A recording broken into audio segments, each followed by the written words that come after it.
Thank you all for joining us this morning. We're excited to present to you a bunch of tips that will help you, and it looks like this is a great audience for that when so many of you have been using GP Payroll for so long. So I'm excited to show this to you. So our objectives today are to identify some ways that you can improve the efficiency in your payroll and HR reporting and your processing. And in the process of it, of course, you'll save a lot of time and have better reports. And then the second objective is that we want to clean up your data, get rid of obsolete data. It's nice to get rid of those old things out of your system that you don't need anymore.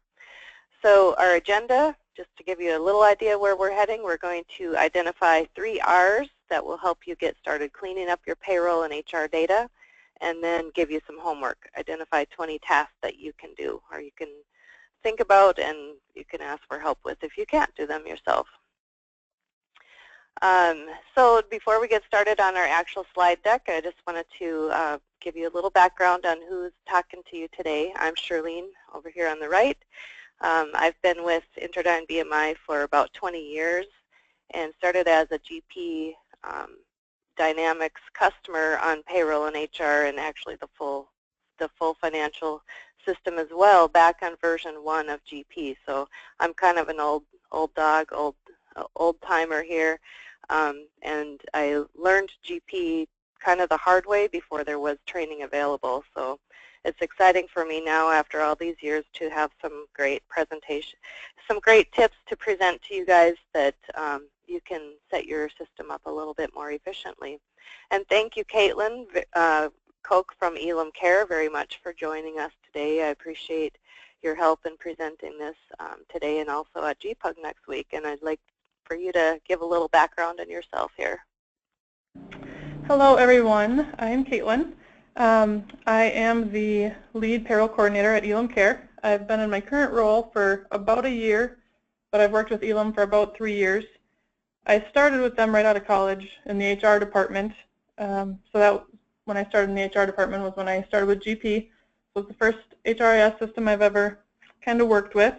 I did leave for a short time and worked with a company who was using ADP.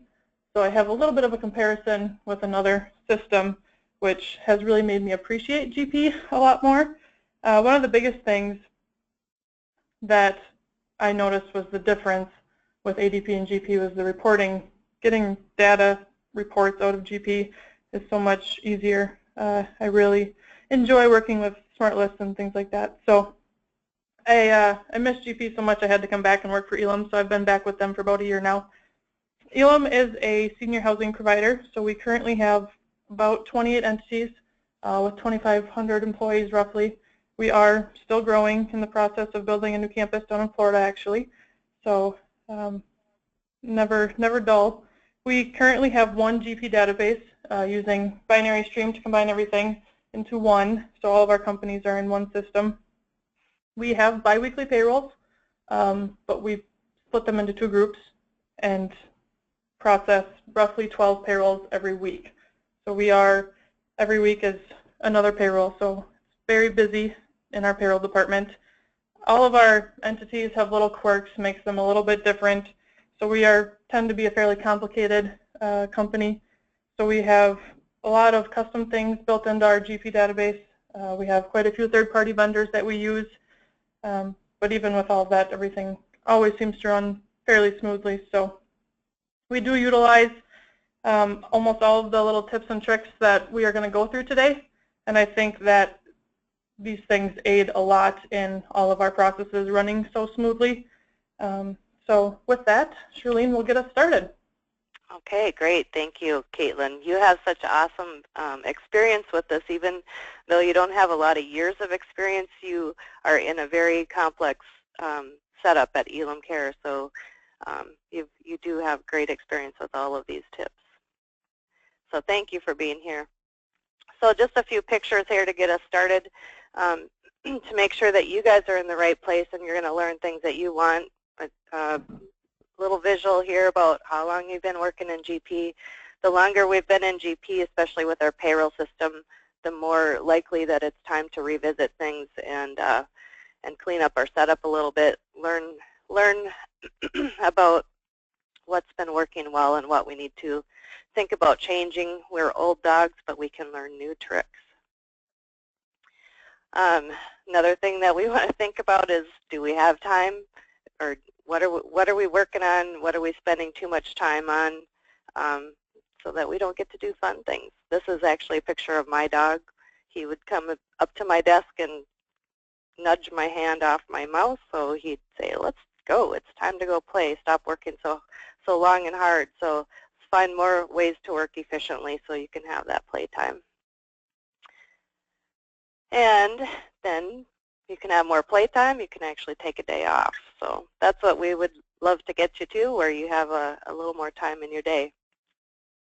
Hope you guys are dog lovers. I'm sorry if you're not. I obviously was kind of missing my dog when I put the slideshow together. But anyway, okay, the 3 R's. Caitlin, take us away.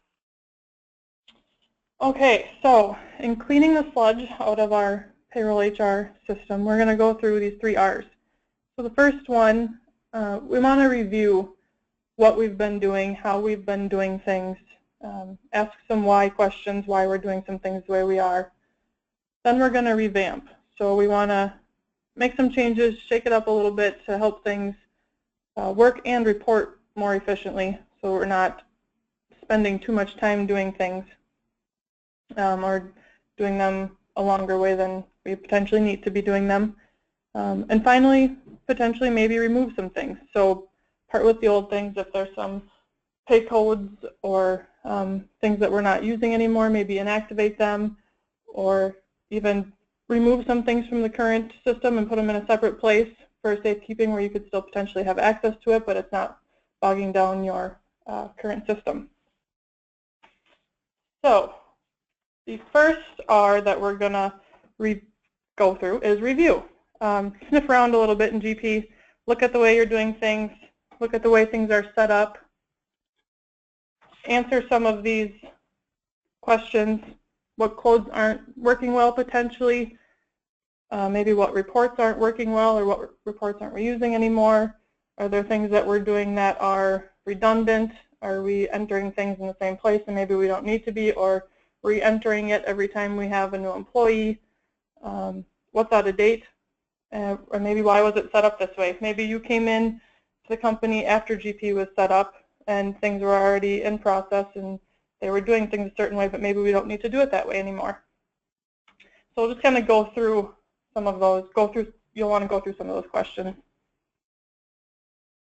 The second R is going to be revamp. So shake it up a little bit. We're going to go over 20 tasks that can help you revamp the system, clean things up a little bit to help things work and report a little bit more efficiently, maybe save you some time in some areas. So the first one, marking any payroll codes that maybe you don't use anymore inactive. So pay codes, deductions, benefit codes, if there's departments that no longer exist, positions that no longer exist in your company, marking them inactive at the setup level will remove it from your list when you go through to assign different things. The other thing you can do is adding a Z in front of the description, so when you pull up a report, it sorts those with the Z in front of it down to the bottom of the list. So you'll see in these screenshots, the left side is where you can inactivate it at the pay code setup, and in the description put that Z in front of it. So then when you go through your search list, on the right you'll see the code with Z in front of the description, sorts it all the way down to the bottom. So you're not scrolling through a whole bunch of codes that maybe you potentially don't even use anymore, and you don't need to be scrolling through them. All right, so task number 2, adjusting the naming of maybe some of your payroll codes, including any pay codes, deductions, benefits. One note is this will work as long as the deduction and benefit code isn't tied together. So making sure things are in alpha order as much as you possibly can. So it makes it a little bit easier for reporting. That way if you're running a report or looking for certain codes, things can be organized and sorted a little bit easier. If you're going to do this, keep in mind that you would need other users out of GP while you're using the utility to make these changes. You would do it in the payroll code modifier. So you'll just want to keep in mind that people might need to be out of GP if you're going to do that. You also have the ability to import a list of old or new codes in from a spreadsheet, which can be helpful if you have a long list of things that maybe need to be changed. Right, and we just want to add in there too that if you are using the HR module for benefits and deductions, if the code is both a benefit and deduction, we want to be careful with this utility. And of course, anytime you're doing a process like this where you don't do it often and you're not completely sure what it's doing, you want to be sure to try it in a test company first. And like I said, if you have codes that are both a benefit and a deduction with exactly the same code, there may be some additional SQL scripts that are needed to complete that process besides just doing the first quick change right there in that modifier window. The modifier is great. It works great for pay codes. We've done that on a few codes at Elam that they wanted to reuse in different ways, and it's wonderful to help get your list in a way that you can easily group codes into alphabetical order that you need to include on the same report. The other thing that we've heard of, I don't have 100% confirmation on it, but we've heard that this code modifier might be coming out with a new feature where it allows you to change the payroll departments also. So that's a nice new feature we can be looking forward to.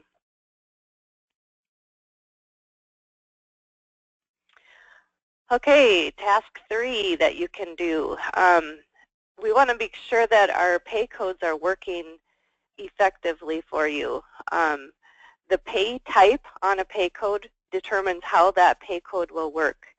So we commonly come across this where, I'm going to jump to the next slide just for a minute here, where the pay type is set so that the code doesn't work properly. We've got pay types of vacation, holiday, and sick that will be based on another pay code. You can base it on what pay code it should grab the pay rate from. So what I see when I go to clients a lot of times is they have many pay codes just set up with an hourly pay type, and when you have a change in pay, they have to go and change the pay rate on several pay codes. But if we had our pay codes set up so they were tied and linked together properly, you could change the pay rate potentially in just one of those pay codes on the base hourly or base salary pay code and have it roll down appropriately and update every pay code that's based on that. So the first step in getting that done is to go through your list of pay codes and make sure that they're all set to the proper pay type. Now, this isn't the field that you can change once the code has been set up and assigned to people. If the code has any history on it at all, the user interface does not let you change that pay type. So it's something that would need to be done with SQL scripts, and you'd want to be sure that you know what you're doing, do it in a test company first, or possibly ask your partner for assistance with that. The other thing to note about pay codes is that any pay code is always, no matter what you have your subject to tax boxes set as here, they're always going to add in to the federal taxable wages if it's a pay type that's any value other than business expense. A business expense won't automatically add into subject to taxes unless the box is marked, but any other pay type like this vacation pay type or any holiday or salary or hourly pay type, it's always going to count into federal taxes even if this checkbox is not marked. So that confuses people a lot of times, and we want to be careful. Just to give you an extra little tip on this window, we want to be careful. We see clients that want to do, for example, bonus check runs where they don't have any withholding for federal or state because of special circumstances. They want to do a whole check run without without withholding, and they come in and unmark this subject to tax box, the boxes on this window, and it really just kind of makes a mess for you because it will make the 941s and the year-end reports, the W-2s, not calculate properly. So we don't want to be unmarking the tax boxes in this window. We want to have them set for how that code needs to be reflected on the W-2. And if you want to change withholding, that's a different window to do that on in the payroll tax window for the employee. So if you need to change your pay types, our suggestion is that you either inactivate the old code and set up a new code, or we can use scripts to update this in the SQL tables. And of course, we want to be careful, have a backup. If you're not sure what you're doing, ask your partner for assistance with that.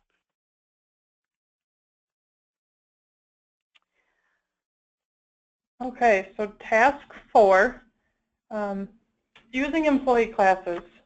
We use this a lot at Elam. When you group, so you can group them by full-time, part-time, on-call, group them by different benefit levels, so management versus staff if there's different benefits, time off accrual eligibility, hourly versus salary. There's many different ways that you can use employee classes to group employees, which helps with easier reporting, assigning codes at the setup level, printing payroll checks.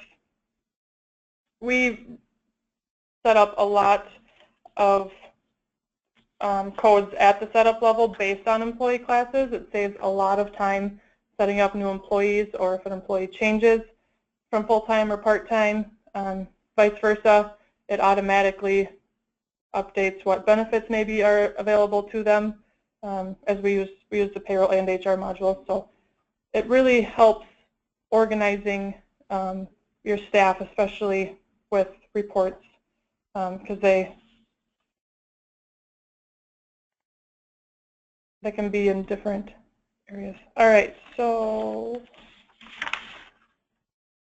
task 5 kind of goes along with task 4 with assigning pay codes, state, local pseudocodes at that setup level.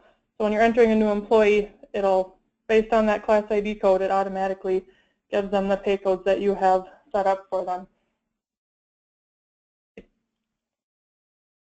So be careful when you're changing existing employees from one class to another. You want to say no to the default question, or to the questions for using the defaults. If you say yes, it's going to automatically inactivate any codes that they currently have on their class ID that are different with the new class ID that they might be changing to. So you always want to say no to that, and then go in and manually change any codes that they're not supposed to have with their new class ID.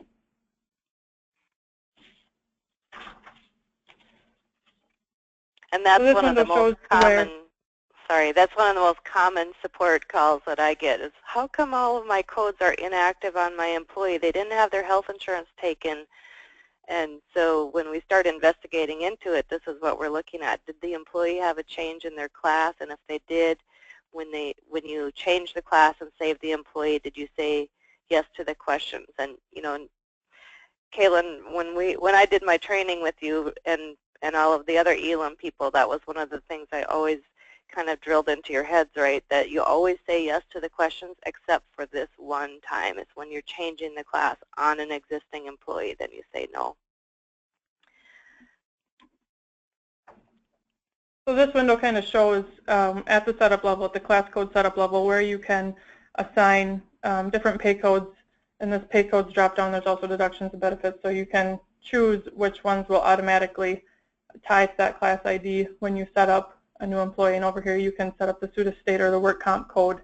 So that saves a lot of keying when entering new employees, so you're not going through all of these different fields every single time you set up a new employee. For us with 2,500 employees, it saves an immense amount of time to have things set up at the class setup level and use the class IDs for employees. We also have our accruals based off of the class IDs, so we don't have to go in and make sure that their accruals are correct. It's just automatic based off if they're full-time, part-time, on-call, salaried, hourly.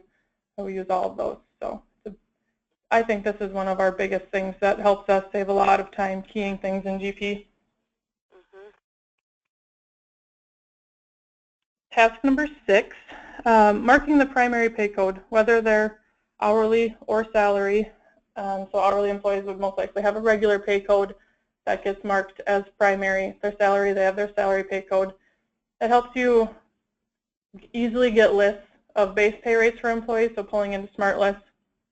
And you also can use it for calculations of liabilities, so for accrued time off, vacation, and it easily lists to use for macros or updating pay rates. It just makes running those lists a little bit easier and identifies their main pay rate. A note that's only available when your HR module is installed, but it does help a lot. So this next window shows the pay code maintenance screen. So up in the top right corner you can see, up in the top right corner here you can see where the primary pay code box is. There it goes. So you mark that and that pulls it. That's what the smart lists look at to pull that information in. There also is, we'll get into this with a little bit more detail later, but there is a fixed smart list that you can use. If somebody doesn't have a primary pay code marked, they will pull into that and let you know that you need to mark which one is their primary pay code. Okay, another tip here that you can do is take a look at what your build check IDs look like, your build check default IDs.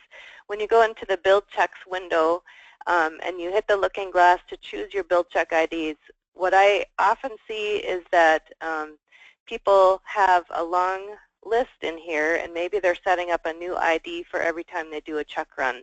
That's really not necessary. You can have a really clean list here and have just you know, maybe if you have different deductions that you include on the first check of the month versus the second check of the month, if you're a biweekly and you have an occasional third check of the month that you don't have any deductions, you might have another one listed in here for that. But you can have very generic names in this window.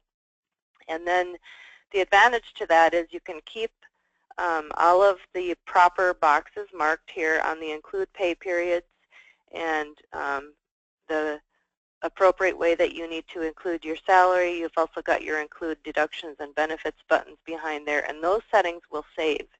So if you just keep generic default IDs in here, the only thing you'd have to do when you choose it is to fill in or update your pay period dates, and then you'll go to the include batches button on the bottom right corner that you can't see on this screenshot. But once you do that, that's all. You don't have to remember all of those other things. So that's just a tip to make that process go faster for you. And if you do have a lot of obsolete codes listed in here that you can get rid of, just zoom here on the blue arrow to get to the payroll check default setup window. You can go through the list here with your looking glass or using the radio buttons on the bottom and then delete out the ones right from that window that you don't want to have in your list anymore. If you have a huge long list in there and you want to clean them all out, we can do that with a SQL script as well. So we just have to go to the table holding that information and clean that out. Task 8 is about adjusting the reports that are printing when you do the build and calculate process, as well as the print checks process. There are a lot of lists, a lot of reports on that list available. Here's the window that you would do this in under Administration, Setup, Posting, and Posting, and choose your series Payroll and your origin computer checks. And you've got things you can adjust at the top of the screen too if you don't like how your payroll is posting into the GL. If you post to the GL, it's creating just a batch sitting there waiting for you to post in the general ledger. If you mark also the second box, post through GL, it's going to actually post that batch when you print your payroll checks and post the payroll checks. Over on the right side, you have the option here of posting in detail versus posting in summary for that batch or the transaction level. But down on the bottom here, I didn't screenshot the whole list of the reports, but for every report that's checkmarked at the beginning, these reports are going to print. Over here it's telling how or where they're going to print. So I like in my system to have everything printing to the screen so I can decide if I want to print them out. You guys, you know, as you're running payrolls, you're going to know which, if you are printing anything to paper anymore, you'll know which ones those are. And you'll want to mark them to go to the printer. Maybe one tip you could do is unmark the question mark column. That just saves you other keystrokes as you're going through that if you know what your destination is, needs to be on those reports. Just another couple notes about this window. Some people that have been on GP a long time and haven't seen all the latest features, there are some new reports available in here. Anything with a PPR at the end of it, those are reports that you can potentially print out during the calculate phase. So it used to be that you'd only see those posting reports after you printed and posted the checks. Now you can see some of those prior to printing the checks even. They'll come out, if they're turned on, they'll print during the calculate checks phase. There's also a few new reports listed in here in recent versions. The one of them that I really like is this build check file exception report. It's a shortened version of the build checks report where it's giving you just the warnings and errors, so you don't have to scroll through a really long report to find things that you might want to look at or change before you run payroll. You can get just a concise list of the things that you might want to look at. I'm going to jump back one slide just to see if I missed anything. One other report that's listed in that list is deduction in arrears. I see a lot of clients printing this report even if you haven't implemented the deduction in arrears process. It's really not necessary to print it if you're not using the deductions in arrears features. And we'll talk about that feature in a little bit, but that's one of the reports that you can turn off in that posting setup window. Another report that I think is really important to have turned on is this UPR duplicate checks report that's in that list as well.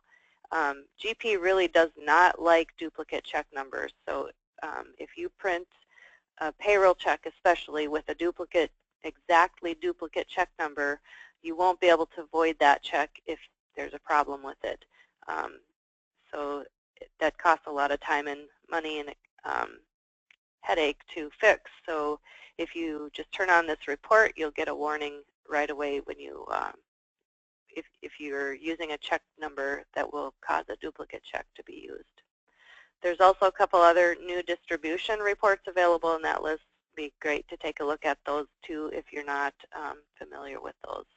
So you can turn those on again in administration, setup, posting, and posting. Choose your series payroll and your origin for computer checks. Another thing that we wanted to just go through here for task 9 is to adjust your settings in the HR preference window.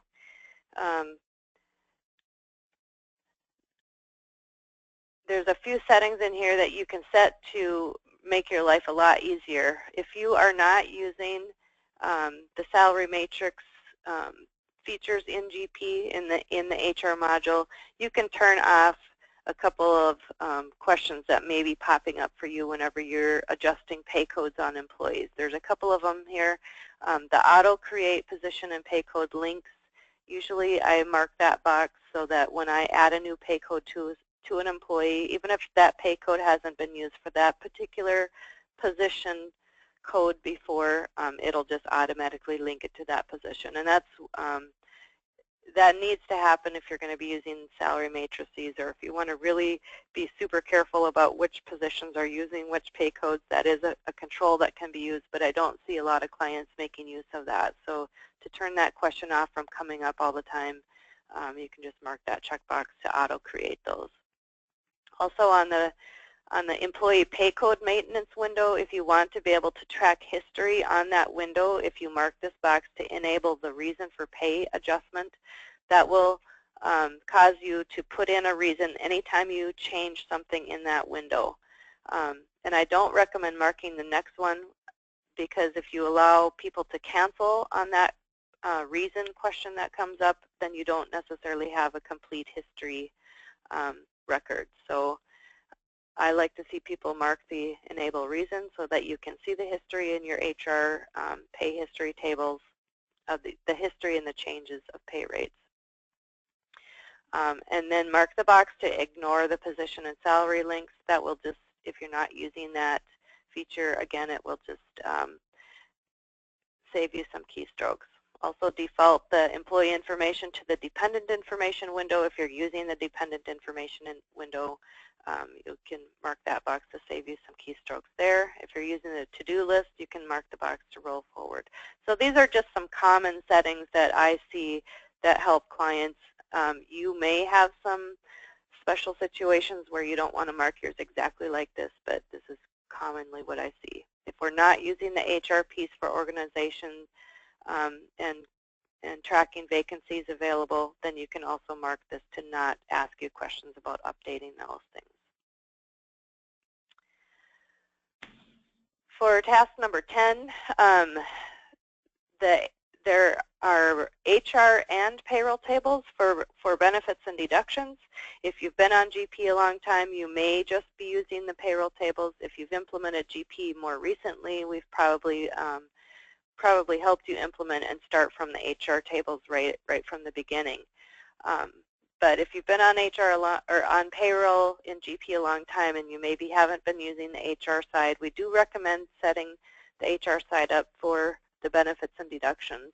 And some people feel like it might be a little bit more work to do that, but as you get used to it and see what it does actually, I think, save you time and save you errors, because the HR side is kind of like a cover sheet. On the payroll side, you're going to payroll benefits or payroll deductions, and if a code is both of those, like a health insurance code where you have an employee portion and an employer portion, you have to remember manually to go add the deduction to the employee for this health insurance, and then, oh yeah, I have an employer share. I have to remember to go add the benefit side to that also, so that things are tracking right. If you have your codes all synchronized over to the HR tables for this and you start in HR, we always want to start in HR because our data flows from HR to payroll, but it doesn't go backwards except for when you run a reconciliation utility. But when you start in HR, that's like a cover sheet for you. So I did grab, let me just jump ahead a couple to my screenshot. You can see in the HR window here, you start in a summary window where you can see a list of your codes. This is all codes, whether they are a benefit or a deduction or both. You can see a couple of columns in here that give you a little indication of who pays for this. If it's on the employee side, it's paid for by the employee as a deduction. If it's on the employer side, it's employer share, employer paid. And you could have potentially both. It looks like my codes don't show both an employee and employer share. But this is like a cover page. When you double click on one of these codes, it takes you into the appropriate HR assignment window for that. And when you save it, it asks you questions. Do you want to go to payroll? You say yes. It takes you to the deduction window if there is an employee share. It takes you to the benefit window if there's an employer share. So it leads you right through the windows. You don't have to remember which one to start in, and remember to get both of them if the code needs to have both of them. Let me jump back here and just make sure I didn't miss anything. Oh, just to note that if you are using or wanting to use the GP ACA features, those are in the HR benefits window. So you must be using HR benefits for that feature.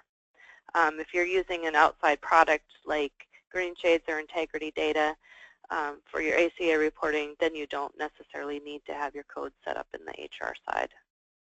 But this is one of the areas that when I'm working with clients that are new to us or that I haven't worked with before, we always want to look at your benefit structure. Make sure your codes are named logically like we looked at before, and make sure that they're set up so that they work efficiently, and then make sure that you have a good understanding of how that data flows from the HR to the payroll side.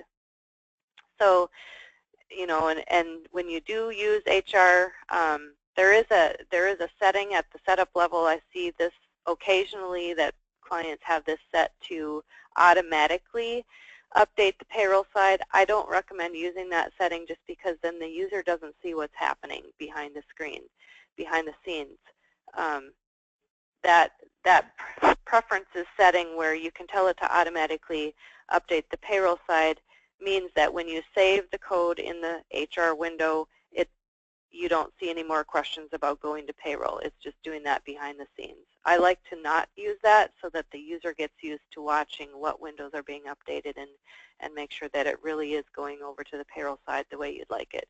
And there are exceptions to having the HR and the payroll side exactly in sync. Sometimes your garnishment codes, your garnishment detail isn't all over on the HR window. That's mostly on the payroll side. Also, if you ever have to reimburse a deduction and you don't have the integrity product to do that with the negative deductions, you can put a negative deduction amount in on the employee deduction maintenance window.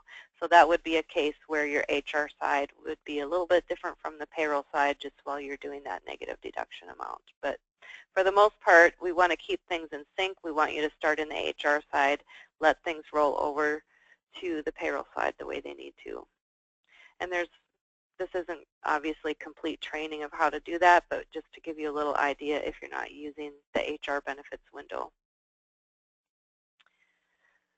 Okay, so task 11 is bringing up the dreaded ACA topic. I'm not going to go into very much detail about this, but just if you are using the GP features for ACA, I want to just look at those a little bit with you. If you have more than, looks like many of you guys have more than a couple hundred employees. So if you have more than a couple hundred employees, I would say that's the magic mark where you might want to look at a companion product to help with your ACA reporting, like Integrity or Green Shades, or there's some others out there as well. But with the GP features of the ACA, it's very dependent on your GP system date, and this is confusing for people because they think it's looking at our beginning and ending dates of the benefit code, and it's not really looking at that. It's looking at our GP system date. It's only looking at system date, and it's looking at the 2 or the 3 ACA fields that are on the window. I'll show you in just a second here. So using the GP ACA features for an employee that starts employment sometime during the year or ends employment during the year, you have special things that you want to do to make sure that your 1095-C report will show everything you need appropriately. And if your reports don't look correct, this is one of, I would call it a limitation of the GP ACA features. Really the only way to adjust what's going to print on that 1095-C report is to do a year-end close and change that right in the Edit W-2 window, which you want to be careful of, that you're not going to remove your year-end close and redo it. Or you can make the changes directly in the SQL tables, which most people don't feel comfortable with on their own. We're happy to help you with it, but we can look at that even ahead of year-end. So if you're going to use the GP ACA features for this year-end for 2016, I would really recommend even doing a year-end close ahead of time, reviewing those reports, and getting some of those changes done now, and make sure that you are set going into the year-end busy season. So here's just a screenshot of the window pointing down here that this is the date on the bottom here that really matters when you're making changes. So you want to have your GP date reflecting the month that you want this change to take place, and it's only looking at these 3 specific fields. It's not looking at the benefit beginning and ending date. It's not looking at the benefit status. All of that is irrelevant to the 1095-C report. So for an example, if you're using those features, somebody's hired in March, they become eligible for coverage and start that coverage on June 1st, and then they terminate on in October, and their coverage ends on October 31st. The entries that you need, this is my understanding, this isn't legal advice, but what I've seen clients do is they need to put an entry in for January 1st. So that employee didn't work from January until the middle of March. So for starting January 1st, we need to change our GP date and then put in the codes that reflect not employed and no offer of coverage. March 15th, when they begin working, we need to enter another change on any health insurance code. It doesn't matter which one it is, but we need to change our GP date to a date within the March, and then choose the codes for limited non-assessment period and no offer of coverage. And then they become eligible and begin coverage on June 1st. We need to change our GP date to June 1st, choose our health code, and choose that the employee is enrolled in the coverage offered and what level of coverage we're offering to them. Employee terminates and their coverage ends on October 31st. We still want that code to be showing through October, so we change our GP date to November 1st, or any date in November, and then change our codes again to not employed and no offer of coverage, and that will mean that November and December on that 1095-C report will reflect that there's no employment, no offer of coverage. So just a little idea how that window needs to work. All right, back to you, Caitlin. So task number 12 that we're going to go over, let's see, is implementing deductions in arrears. So Shirley mentioned this earlier when we were talking about the reports that you can print when running payroll. Deductions in arrears, what it does, so it catches missed deductions.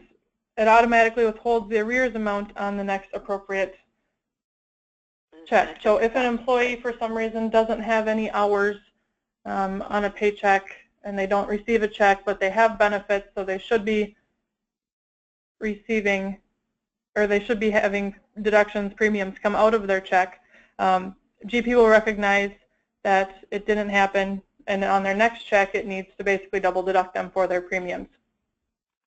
So it saves you time and prevents keying errors, so that you're not having to manually watch and track when an employee maybe misses a deduction and then have to manually key in what the amount should be to get it corrected.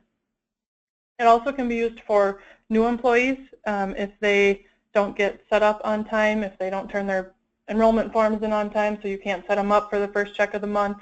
You can set up a deduction in arrears for them, and it will double deduct, or however you set it up, for their first couple checks to get their premiums caught up to date. So if they're supposed to enroll for September 1st, but they don't get you the forms till the middle of the month, and you need to make up payments, you can use this deduction in arrears. I know we use it a lot in the nursing. We're in the nursing industry, and we have a lot of employees that don't turn things in on time, so this helps a lot that we're not manually tracking everything. So in the deduction maintenance window, you'll see here where you can mark the boxes for it to allow the arrears, do the mandatory deductions, or collect whenever possible. So it will automatically track those things for you. The next task is number 13, implementing the payroll to payables integration. So what it does is it automatically creates an AP voucher transaction for any amounts withheld from payroll. One of the best examples that we use it for is garnishments. There's many other uses, but that's our most common use for it. It saves time and prevents more keying errors. You can apply online payments to the vouchers in AP, or include in the regular payables run to create payments. For tax payments, it works best if the 941 taxes the employee and the employer share all hit the same GL liability account. So there's kind of two steps in doing the payroll to payables integration. So on this first screen, you'll see in the bottom left corner, the highlighted area is where you can set up a vendor in the employee deduction maintenance window. I don't know if this is going. That's just for garnishments in that one, where you can add the information if it's a garnishment type of a deduction. and that will only affect your garnishment reports. I think the point on this one was that it's a two-step process where you're setting up that information on the deduction if you want, and then the second step to actually get the AP voucher to create is to go to that vendor setup window here.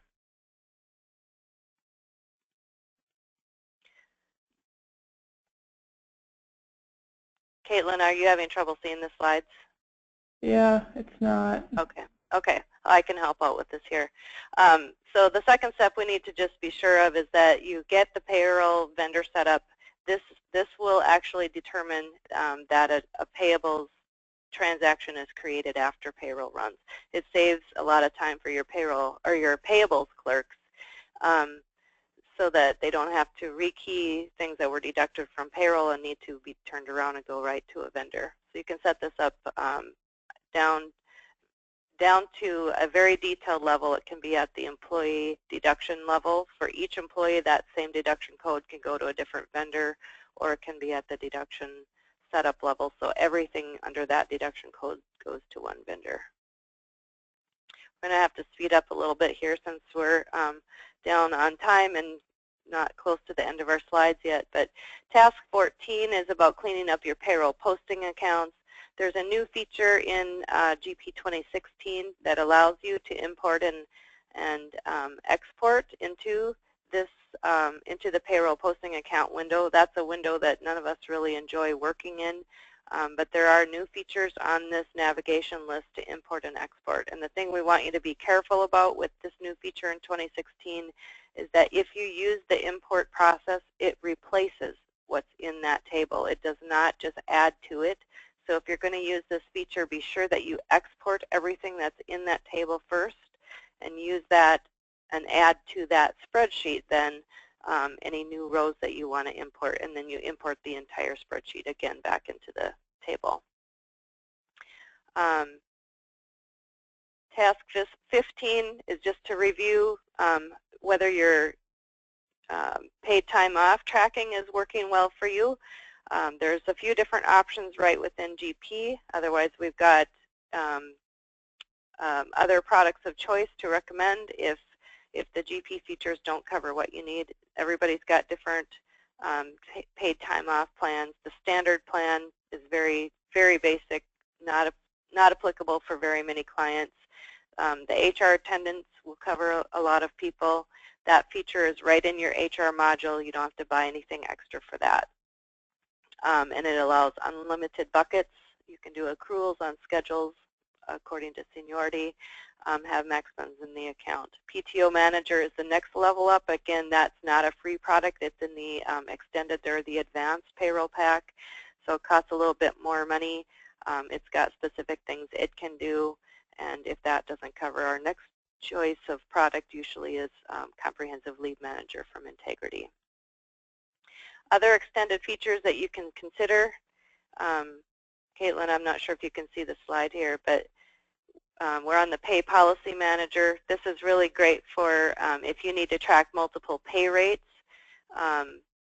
Maybe if somebody works in 2 different departments, they get a different pay rate for when they work in that second department. The Pay Policy Manager is a place where you can set up those additional pay rates. You can use them for differentials for a whole department. So anybody working in a department or a position or with a specific shift code automatically gets a second differential added onto their pay rates. Task 17, something that you can do monthly. Your financial people will love this, that you can use the payroll labor accrual process where you select which pay runs that you have completed need to be allocated back to a previous month. So maybe your pay period goes from September 20th to October 4th, and you're running your checks on the 10th of October, and you really want to accrue that first week of the pay period back into September. This is the feature that will allow you to do that. Another one that we just snuck in here, there's a position control feature within GP. if you are getting the window where it requires you to set up a budget for your positions and you're not using a position control or don't need it, we can turn that off. It's basically used in budgeting for each position and tracking who's holding a position through every period of the year. Task 18, we're on to kind of our personal favorites here. We just wanted to give a little plug. My recommendation is that if any client using payroll and HR would have the E1 Smart List Builder product. It just really expands what we can do with Smart List. It allows us to do complex calculations. We can set up favorites with reminders to help keep your data consistent. It really helps for doing data queries. Reports, we can import and export reports, combine it with their Smart View product to make it even more powerful. Here's just a little example. You can see all of these reports. Most of these are reports that we have developed along the way, and now we've actually packaged them to sell. So that'll be coming in another webinar in the near future here to show you those products. But what you can do with them is you can set up things like reminders here, where you can have it pop up right on the user's home page to fix certain things, like you've missed putting in a primary pay code or your tax flags aren't marked consistently with the setup level. So you can do that with Smart List. Saves you a lot of time, saves you errors, saves you money. So setting up a favorite, this was just a second view to show you that you can have it pop up as a reminder right here on your home page when you've told it to pop up when your number of records is greater than 0. So those are really cool, very handy tips to help users keep things going. We're almost to the end here. A second personal favorite that I have is to teach people how to learn macros, how to use macros. Macros are great if you're having to update big groups of employees. You're doing the same keystrokes over and over and over. If you can get that data into a spreadsheet and merge it with a macro in a Word document, you can run that macro. It will take minutes or seconds compared to many hours of keying, and it's accurate. So that's something that if you don't know how to do macros and you have a lot of employees, talk to us, because we'd love to show you how to do that and work more efficiently. All right, up to the third R of removing or recycling, clean it up. You can see a little theme here with the dogs. And our task number 20 here is to consider creating a historical database. If you can do that, basically make a copy of your live database into a historical database, and then there are utilities you can run in your live database to remove old payroll journals and check history over a certain number of years old, and then get rid of the employees that don't have any history in there anymore. There are third-party products that may affect this process, also third-party products that could be helpful to this process. It could really speed up your employee data, your lookups, so you don't have so much data to scroll through. Reports may run faster because you're getting rid of data in tables that have gotten really large.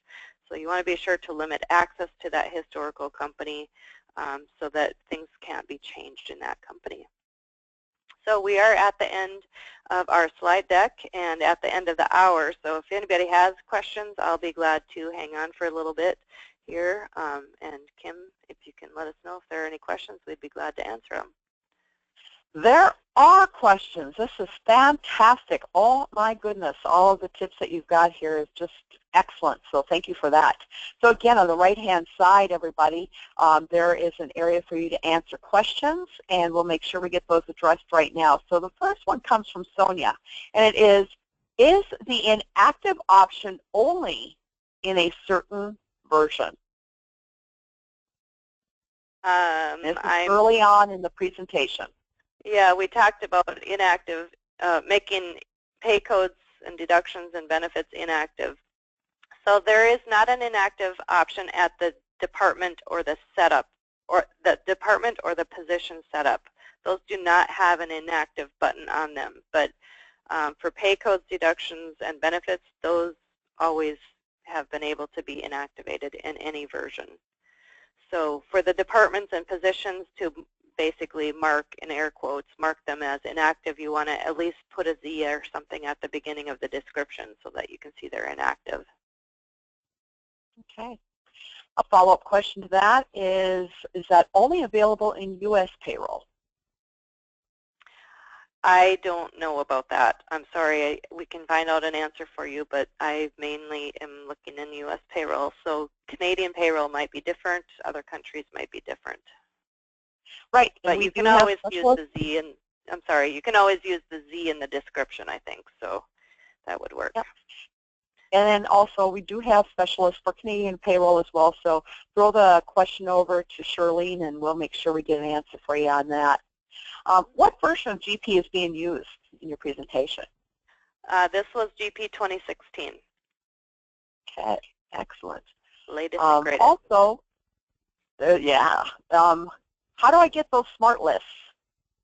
How do you get those smart lists? We have actually packaged those up to sell, so contact us, and we are going to also be presenting a webinar on those in the near future, so you can watch for that. They are very, very handy reports and nice time savers too. Okay. If I'm not using the HR side for benefits, is there a way to get my payroll information in the HR side without rekeying all of it? Absolutely. You can use a synchronized function that will push those benefits and deduction codes from the payroll tables right over to HR, so that will save a lot of time. But before we do that, we want to do some cleanup on those codes. So let us know if you need assistance with that. Excellent. All right. Well, that covers all the questions. And if I could just make a couple of mentions too, that BMI is placing calls with clients that are using versions older than 2013 because you're going to need to have the later versions when it comes to next year's tax table update. So heads up on that. If you haven't been called, but that still concerns you, get in touch with us and we'll make sure that we get you up to speed, because that's the older versions will not be supported for 2017 tax updates. And then also, we got a lot of webinars that are going to be presented here in the next 3 months. And so make sure you take a look at those. We've got some that are not just on Dynamics GP, but on top of that, they are also on some of the IP code that we have written as well. So really, really important for everyone to understand there's further education here as well. All right, so any last words of advice before we let folks go? We've passed the hour, and anything you'd like to say, Charlene or Caitlin, before we let people go? I would just like to say thank you for everyone watching the webinar. We welcome any other questions, or if you need assistance with any of these tasks. We just gave you a huge list of tasks that you can do, so it might be a little overwhelming, and we'd be glad to talk to you. And again, on the right-hand side, you can see that PDF. Go ahead and grab that right now so that you can look at what was shared and make notes.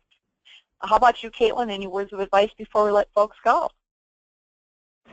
Just thank you for joining us, and yeah, if you have questions, either contact Charlene or myself, and we will do our best to help you. Excellent. Thank you. Thank you for your time.